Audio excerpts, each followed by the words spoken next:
The Symbolism of Clouds.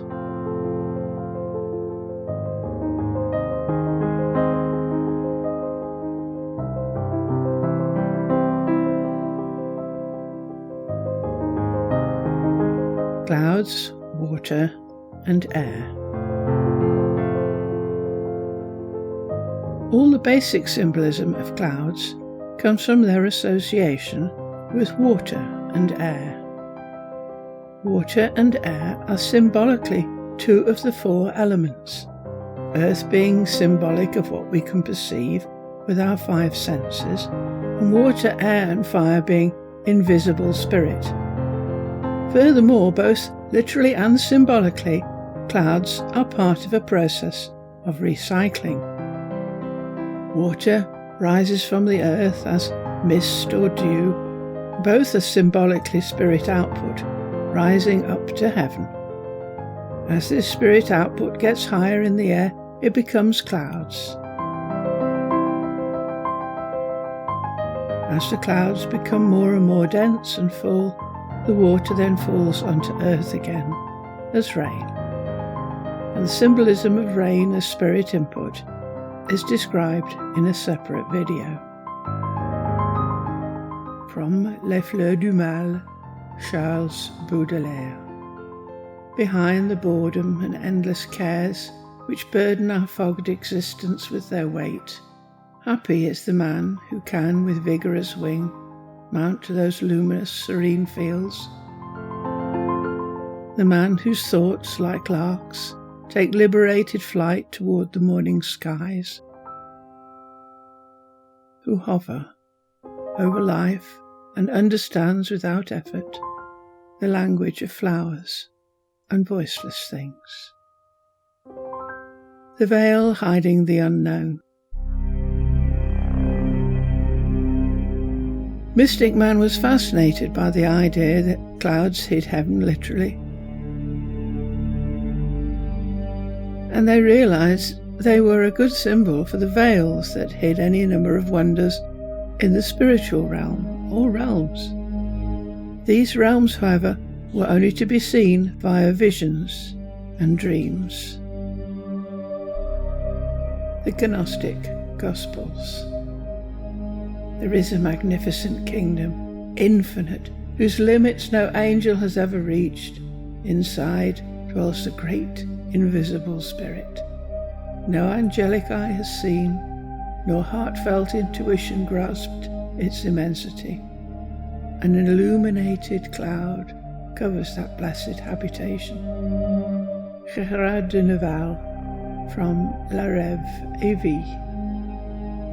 That night I had a dream. A being of enormous size, male or female I do not know, painfully hovered over space and seemed to be struggling among thick clouds. Lacking breath and strength, it finally fell in the middle of a dark yard, bumping and crumpling its wings along the roofs and balusters. I could only contemplate this for a moment. It was coloured in hues of crimson and cochineal, and its wings shone with 1,000 simmering reflections. Wearing a long robe with ancient folds, it looked like the Angel of Melancholy by Albrecht Dürer. I could not help but let out a cry of terror, which mote me with a start. William Blake, from Collected Poems. Almas groaned among his clouds. Weeping, then bending from his clouds, he stooped his innocent head, and stretching out his holy hand in the vast, deep sublime, turned round the circle of destiny with tears and bitter sighs, and said, "Return, O wanderer, when the day of clouds is over." The illusory nature of reality. A cloud, being ephemeral, is ideal as a metaphor for the entirely spiritual nature of everything. Yet even the so-called phenomenal world is still constructed for us by our five senses. Commentary on Karma Lingpa's Zhi-Khro. teachings on the peaceful and wrathful deities. Buddha Shakyamuni often told his disciples to regard all phenomena as dreams. He used many examples, like an echo, a city in the clouds, or a rainbow, to illustrate the illusory nature of the phenomenal world. Dreams represent just one type of illusion. The whole universe arises and dissolves like a mirage. Everything about us, even the most enlightened qualities, are also dreamlike phenomena. There's nothing that is not encompassed within the dream of illusory being. So in going to sleep, you're just passing from one dream state to another. Clouds and mountains. Mountains represent powerful spirit beings, gods, and clouds can hide their realms, again extending the symbolic idea that clouds are another form of veil between the world of the mundane and that of the sacred. From Faust, Part 2, Johann Wolfgang von Goethe. I sense a presence near, drifts of mist wreathing round the high summit here, spirit forms weaving.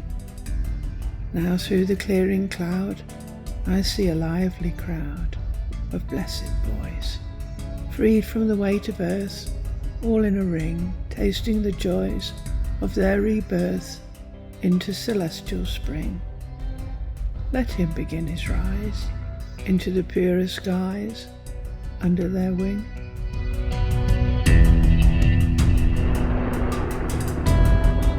Clouds and thunder.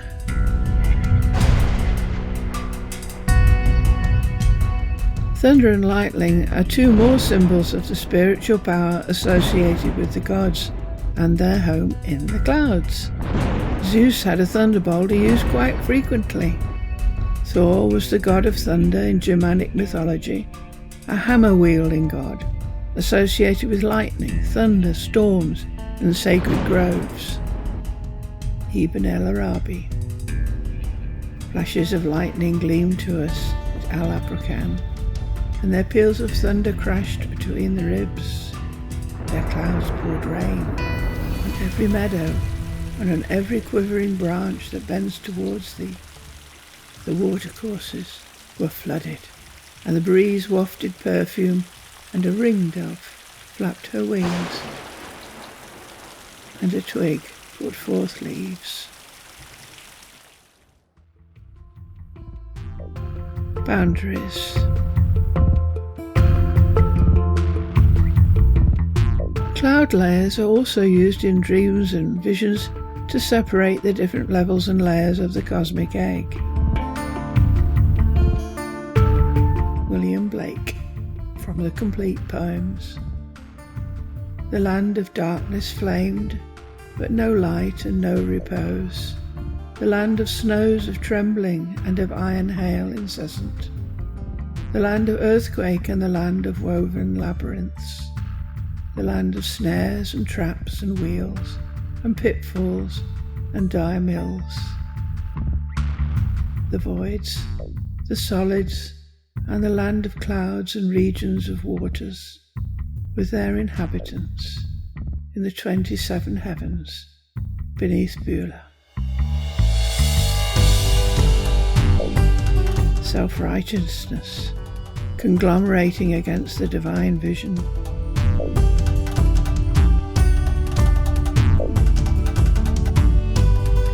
A concave earth, wondrous, chasmal, abysmal, incoherent, forming the mundane shell, above, beneath, on all sides, surrounding Gorgonzola.